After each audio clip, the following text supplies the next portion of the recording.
Hello everyone, I'm Rashmi S. As a part of Graduate Rotational Internship Program sponsored by the Sparks Foundation, I'm here today performing an exploratory data analysis on a retail superstore data.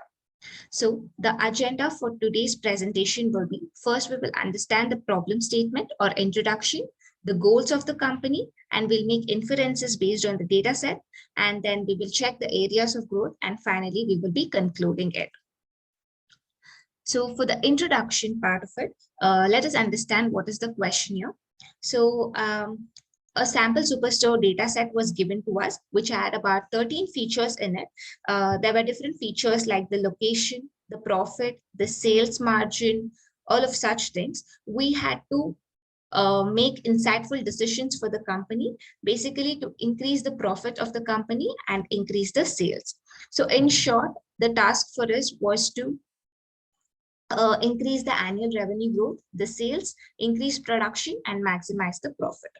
So a data set was taken and analysis was performed on a Jupyter notebook. The code for same will be shared in the further part of the video. So based on the code and based on the inferences, I've made a storyboard here for easier understanding. So this is a correlation matrix plotted for all the numerical variables present in the data set. And then important feature to be observed here is that there's a negative correlation between the discount and the profit. Similarly, negative correlation can be observed between the sales and the discount. So though discounts are being provided, my sales is not increasing. So what's the point of giving discounts? Now my profits are increasing. So the next immediate question to be asked is, do we really need to give discounts? So for which we have these two graphs to answer our questions. And here we see that when 10% profit is 10% discounts are given, we can see the maximum profit. But when 50% of discount is given, the profit is very, very minimum. In fact, it is in negative numbers. So the general mindset could be that when a product is overly discounted, the general mindset or the tendency of the customers is that the product might have some defect. So that is a general idea that could be. So giving so much of discount is not advisable. And here we can see that as discount is increasing, there is no observable change in the quantity. So discount and quantity doesn't have any relationship, any major relationship. So a discount of 10% would be ideal for the products. But again, it definitely depends on the location for which we have plotted the graph between the different states and the profit. We can observe here that California makes the highest profit, whereas the lowest profit is for the Texas, which is here. And these are the 4 profitable states, and non-profitable states are this. So in the non-profitable states, good marketing strategies, pricing strategies should be implemented. Understanding the customers, understanding what the customers prefer in that particular area should be focused. And in the profitable states, that consistency should be maintained. And if it is really performing well, we can improve the profit margin in the profitable states. Next is the profit versus loss. So we can observe profit versus loss bar charts here. And again, the best performing state is again California. It has highest sales as well as highest profit. But you can see here these 4 states which are in loss actually, and the 4 states which are in loss are these things. So basically one important thing to be observed here is Texas, that Texas has highest sales but least profit. So a lot of work to be done with regards to the Texas sales and profit index. And again, these are the non-profitable states. So with this idea, let's proceed to the next slide. So here, so this was just a graph to understand about the shipment mode. And I've plotted a pie chart here, and we can see here that same day shipment has highest sales, and first class ship mode has highest profit as well as the discount. And standard class shipment mode has lowest sales and lowest profit. So since the same day shipment is making maximum amount of sales, a small incentive could be placed for the immediate delivery so as to increase the revenue for the company. And yeah, so this is about this. And next we have product production. Which product has to be produced the most? To understand that, we have to understand which category is performing well. So we can see that the technology category has good amount of sales and profit. So increasing more products in this category would be recommended. Whereas if you observe furniture has good amount of sales, but when it comes to profit, it's not performing well. So increasing the profit margin in this and reducing the production cost would be ideal for the category of furniture. And in each of these category, which subcategory is performing well? For example, in furniture, we can see that the chairs subcategory is performing well. And in technology, phones, and in office supplies, we have storage and binders which are performing well.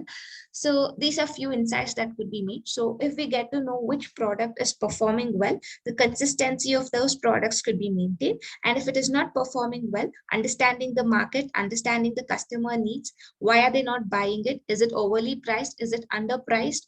What marketing strategies could be improved? So all these decisions could be made using this particular inference. And next we have average discount percentage. So almost 49 states are not having any discount. So that is actually a good thing. So highest profit making categories in the southern region is the consumer segment, in west is the corporate, in central is the home office, and as well as in the east, it's again the home office segment. So these inferences could be drawn from this particular table or graph. So these are the few inferences, and based on these inferences, I have collected few points which are supposed to be the areas of growth for the company. So discount and quantity have no connection between them. It is very important for them to have a connection, because as the discount is increasing, people should start buying more quantity. So we can have buy one get two. So such things could be introduced. And same day shipment mode performance should be improvised. And laws in Texas, Ohio, and Pennsylvania to be addressed. And again, profit and sales are not related. They definitely have to be related. And office supply sales should be increased, especially in the southern region. So these are the few areas of growth for the company that we can suggest. And this is just a great quote by Richard Branson. I felt it's appropriate to be here. And so as we saw that technology category is performing well, we can introduce more products in this particular category using the following 5 steps: planning, marketing, launching the product, strategy, and design. And next, areas of focus for the company is the B2B market scenarios. We have to make good winning strategies to be in a good competition in the surrounding. And we have to increase the sales with the products which have the least pricing. And understanding the customer's perspectives becomes very important. And with respect to cloud-based opportunities, we have to increase advertisement. We have to create a good corporate strategies, and we have to establish management framework within the company, outside the company as well. So to conclude everything, the 4 profit-making states are California, New York, Washington, and Michigan. So we can increase the sales in these states by increasing the profit. So since they're already performing well, we can remove discounts in these particular states, and we can increase our profit margin in these particular states. And also maintaining consistency is the key. And the 4 not very well performing states are these, and we have to pay a lot of attention here.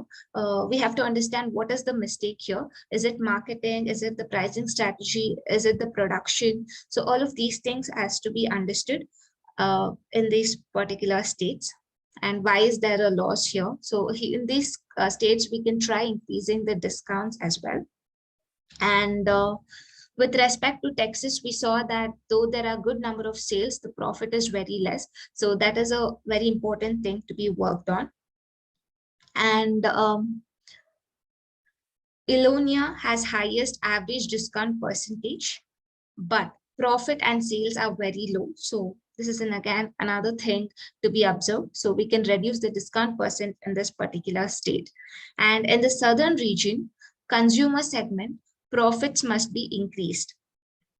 Since it's performing very well in all the other regions, why is the customer segment not performing well in the southern region should be understood and addressed. And technology category is having the maximum sales and profit, so increasing the variability of the products is a good idea. And furniture has good sales but low profit, so profit margin here should be increased. And reduction in the price of the production should be taken into consideration. And same day shipment mode is actually performing well, so increasing the price here could increase or maximize the sales for the company. So these are the few insights that we could draw for the company. So now let us understand the code. So again here, this is the task 3, and I've been importing these particular libraries like Pandas, NumPy, Seaborn, Matplotlib for graphing and Word. And these 2 lines of code is basically to avoid unnecessary pop-ups. And I'm reading my data set here, checking how it looks. So as I already told you, we have shipment mode, location, and some details about the sales, quantity, discounts, and profits. So these are just the prerequisites, understanding the shape, and using this chunk of code, we can see that there are no missing values in our data set. And using the info, we can check the data types, and we can describe using the describe function, we can get the basic idea of how our data is there.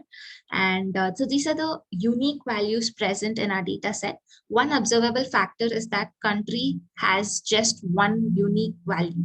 So basically, all my rows have same countries. So this analysis is performed with respect to United States. So it is a waste of memory to have this particular column in our data set. So let's drop this column and the postal code column. Even the postal code is not being used anywhere in our analysis. So I'm dropping these 2 columns and making retail 1 as my new data set. So in my new data set, as you can observe, we don't have postal code nor the country. So this is the data cleaning and the prerequisites part. Let's move to the data visualization. So all of these graphs and analysis of these graphs have already been explained. So here I've just called a correlation matrix, and this is a heat map for the same. And this is just a graph to understand the discount versus the profit for the retail 1 data set. And this is again a graph to understand the discount versus the quantity. And here I've used a group by function to understand the state-wise profit. And I'm plotting the same using a bar plot here. So the code is very simple. I'm initializing this to profit sum, and I'm just plotting x-axis to be profit sum dot index and y to be profit sum of values. And x text rotation is just to increase the rotation of this. So to get a better readability of the graph, that's it. So this is just a graph. And again, I've used a group by function to understand state-wise sales, and the graph for the same is here. And this is a code to understand state-wise profits and sales together. So this is the code for the same. Here we'll have to mention both of these values here. And category-wise analysis is here. So I've drawn a simple bar plot using the Seaborn library for category and sales. So we saw that technology has the highest sales, and with respect to profit, also technology is leading. And for the subcategories, all I had to do is I had to say in furniture, group by subcategory to check the sales. So similarly, in office supplies, group them with the subcategories to check the sales. And similarly for technology. So, and the following graphs were being obtained and analyzed. So for the further analysis, I have done average discount by taking discount for each and every state. Taking the mean of discount and multiplying it by 100 will give us the average discount. And the graph for the same is being plotted using the index and values. And analysis of this was made. And then we have region versus profit. And also I've created a hue for the segment wise for a better understanding of the data set. And the following analysis was being made. And similarly, region versus sales was being performed. And lastly, this was just a group by function to check the sales, discount, and profit in these three particular categories. We can observe that the maximum profit is there for technology and maximum sales is also for technology. And with respect to furniture, though we are giving maximum discount, the profit is not very good. So that is the something that we need to work on. And this is to understand the shipment mode. I've just used a simple pie chart here. So both of these do the same thing. So here I've used a group by function to understand shipment mode versus sales, shipment mode versus discount, shipment mode versus profit. And the analysis was being performed. And so these are just few other graphs to make the analysis easier. And here I've just performed some distribution plots. We can observe that between profit and density, there's a normal distribution, whereas between sales and density, the graph is kind of positively skewed. So these are the further observations that we can make. So this is about the analysis. And as an extra piece of information, I would like to show you about the auto-empowered EDA. So using these two pieces of code, we can generate an automatically generated EDA. So the system generates a EDA for you. So we can make a further analysis using these graphs. So hope the analysis and the code part was clear. So thank you for watching. Have a good day.